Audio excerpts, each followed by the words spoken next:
Hello, everybody. Good morning, good afternoon, anywhere you are in the world. Welcome to Business Analysis Simplified. And I am yours truly, Ola Ofime. I hope you all had a great week. I hope you had an amazing week. Is in the air. I hope you're getting ready for the holidays. If you celebrate Christmas, I wish you a happy holidays. If you don't, I encourage you to just join in one form of festivity or another and just enjoy the moment, enjoy the season. So, on each episode of Business Analysis Simplified, we try to draw parallels between a business analysis concept or technique we draw parallels with everyday living, and we try to use the concept, draw learnings from those concepts, and apply it to our daily lives and see how we could thrive with those concepts. See, I am going on my screen right now. You already know that it's because I want to bring in my best friend, my business partner, KDO. There you Hey, go. I'm here. Good. Good morning. How are you doing? I'm doing great. And yourself? I'm doing fantastic as Mm-hmm. always.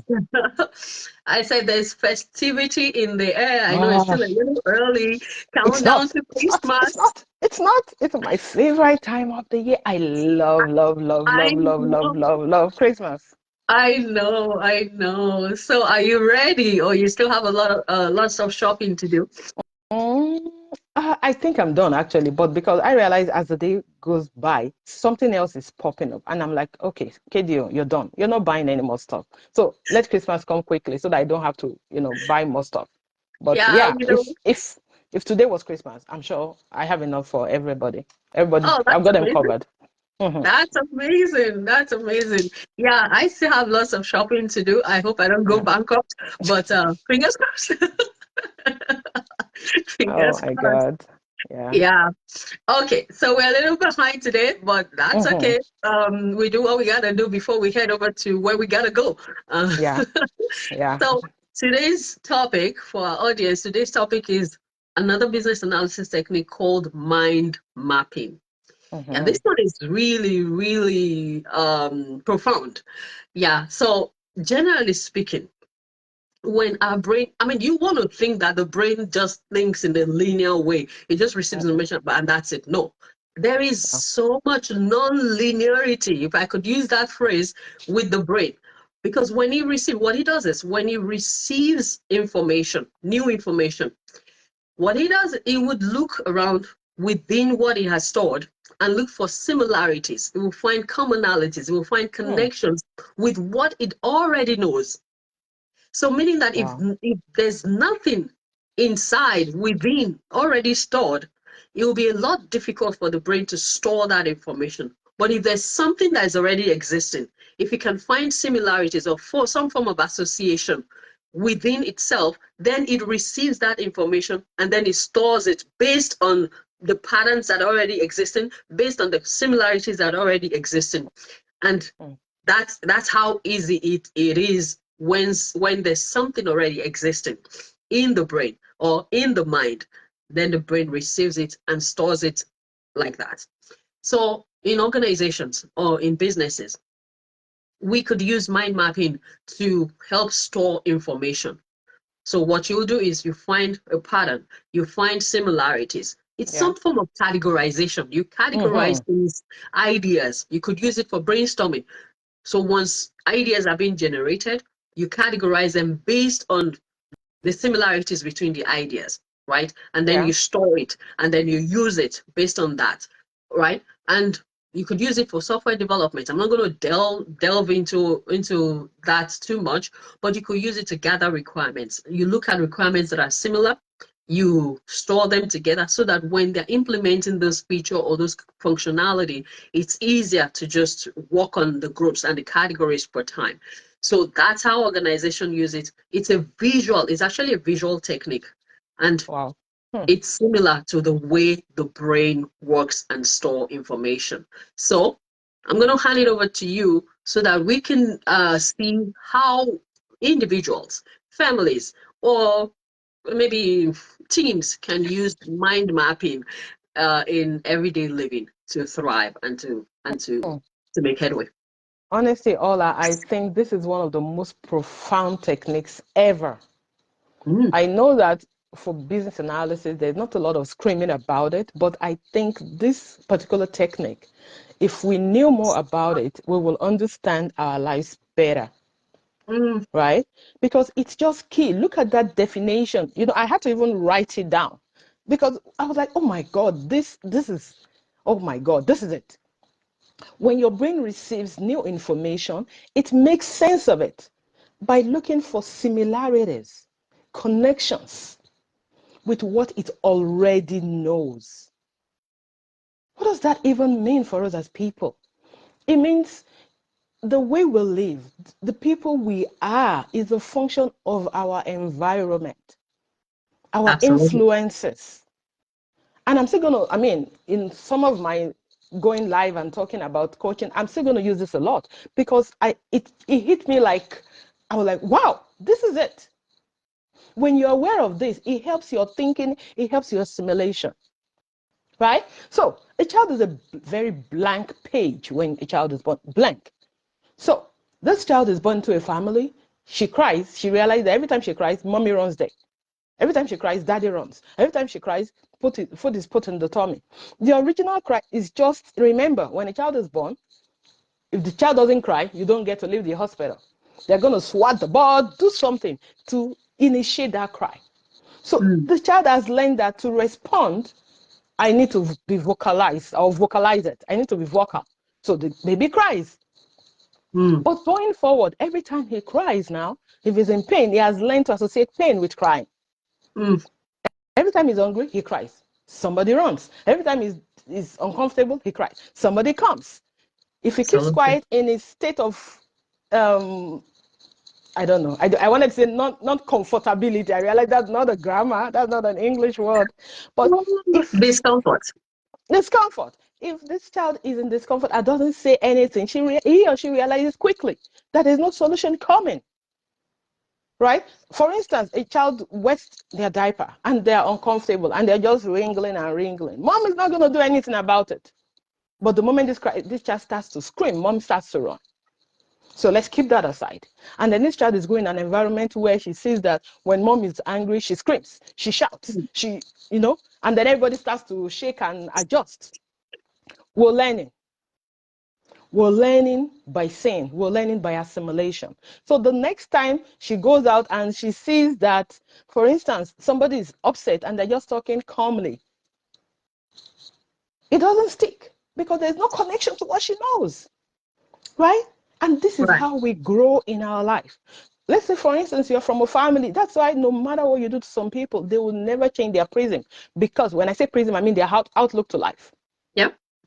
A child that grows up or that grew up in a family where the mom is an addict, the dad is an addict, everybody is screaming at each other, they are pulling knives, they are fighting, there's blood, like anytime somebody is upset, blood must flow. You now bring that child into a family where when we are upset, he says, okay, come on, Tom, I don't like what you just did. That's not how to behave. The child is like, what? What? What? What's going on here? There's no Nothing. similarity. Yeah. There's nothing, there's no connection, there's no similarities, there's nothing for that new idea to hold on to, Mm, right? And this is what we do in our everyday life. So you've got to be aware that if somebody is telling you something and you're not willing to buy it, it's because there's no connection. There's no indeed. similarities to what you already know.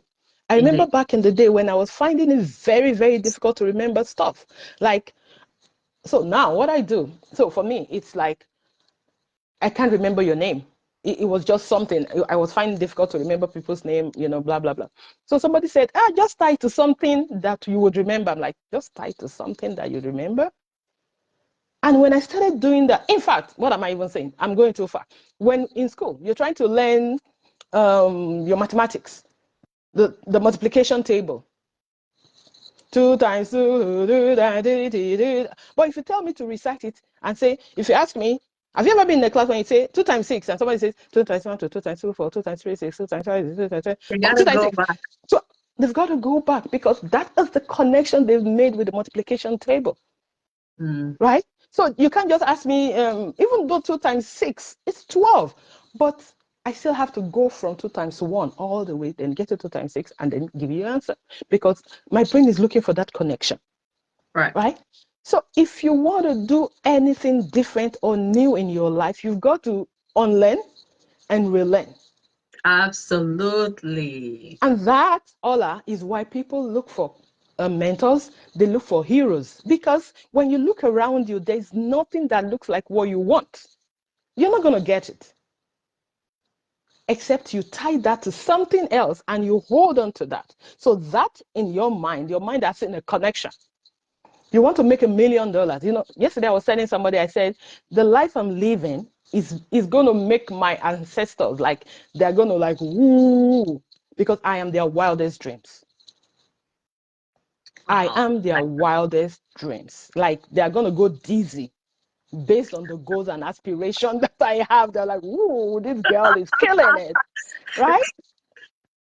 But again, when you're looking at your ancestors, there's nothing to pull from. Some people pull from it. They say, oh, I'm from the royal family. So you hear, and in our own tribe, they tell you, remember the child of whom you are. What are they saying? Your connection is, we've got integrity, we're loyal, we're good people, we don't steal, we don't fight, we don't whatever. So they're trying to help you find that connection. So once a child knows where they're from, or your name. My dad used to say to me, God rest his soul. He would say, Oluwakemi, God has pampered me by giving you to me. And he says to me that anytime you need something, no matter how tough it is, the Lord always provides. And do you know that that resonated with me so much so that if I am in a crunch, I'm like, oh, how do I make this? I remember his voice, his words. I remember his voice. I tell myself, Oluwakemi, one pampered by God. I'm like, God is going to come through. So that's how we live our lives. But we've got to be conscious. So if you have a connection that does not serve you, you've got to disconnect and Yes. find a new connection. Yes. Look Yes. around. Your excuse cannot be, oh, there's nobody in my family that is a doctor. There's nobody in my family that is a philanthropist. There's nobody in my family that has done this, that has done that. If no one in your lineage has done it, look outside. Yeah. Look And I'm gonna outside. yeah, I'm gonna piggyback on your phrase when you said that if there's nothing within, if there's not you have to learn, you have to unlearn and relearn some Relearn, things yeah. if you want to forge ahead. And what came to my mind when you said that was, oh my God, someone that has constantly heard you cannot make it in life. You cannot Oh. amount to something good. You cannot do that. You cannot do that. Those are all the things cannot, will not, will not, will. Those are all the things, all the limitations, all the restrictions, all the constraints that they've grown up with Yeah. for maybe 18 years, maybe 20 years. Maybe God 45, help Ola. them, maybe 45 years. And Yeah. now they have a new opportunity to make something of themselves.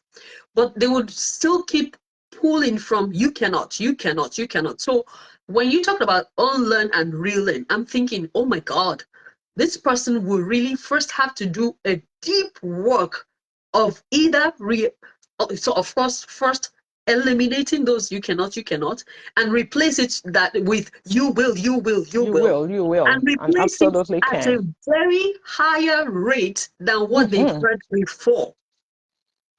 If that is not done, what you've heard for 45 years, you've got to be able to replace it with something new within a short space of time. And that's where affirmations come in, where you would have to keep telling your brain that, okay, what you know, you got to discard it and now start learning this new thing. And then have affirmations. Say it to yourself, say it to your subconscious until it registers deep before you can now run, thrive, and succeed. That's so Absolutely, profound. Ola. Absolutely. It is profound. And I want to, our viewers, see, if you forget every other thing going into 2024, please remember mind mapping, how it can serve you and how it can limit you. Once we're aware, that self-awareness is key. What have you heard all your days growing up? That's what, I mean, look at the story of the prodigal son. It says, after he's left, he's taken everything, he squandered it. He just woke up one day and says, I would go back home. I know my father because that is how he grew up. All this misspending and all of that is not true to nature. There are no connections. He's done it, but he has to go back. And the reverse is the case, right? If you're from a home where anything goes, no success, no progress, you've got to decide that I will be the first one. I will make my ancestors dizzy for good, right? I will be their wildest dreams. I really like So that. that when they are thinking, they're like, oh my God, look at KD, oh, this girl is killing it. She's Oh, killing man. it. She's killing it. Honestly, Mm, we've got to be aware. We've got to have that self-awareness that mind mapping is going to either make or it's going to mar us. And when we have that awareness, it would take us to, we'll be able to jump leaps and bounds. Like we'll be able to do amazing things because now we know where the limitation is coming from, right? We know where it's coming from. I think, yeah. I don't know, we could be on this topic for the whole day because the more I think about it, the more it blows my mind, the more profound. I'm like, oh my God, this is profound right here. This is profound. So I think, yeah, let's Yeah. just draw the curtain on this. We got a class to Absolutely. go to. Yeah. Yes, and I'm just gonna wrap by saying if you grew up in an environment, a toxic environment, and now you're having to retrace your steps and unlearn those things that you've heard and relearn new things, it's on you to pass the new things that you're learning to your descendants, to your Mm-hmm. environment. Mm-hmm. Do not be that statistics or do not carry on negativity to the next Yeah. generation. Let positivity start with you so that the next generations, the generations that are coming after you, would already be ingrained in positivity and their Yeah. success will be in leaps and bounds because they will Absolutely. succeed faster. Okay, Yeah, so absolutely. this is where we draw the curtain today. Mm-hmm. Until next time, we encourage you to be intentional in your everyday living and go Absolutely. and achieve all that is within you. Go and actualize your potential. We'll see you on the next episode of Business Analysis Simplified. Until then, we'll say bye bye. Bye, guys. All right.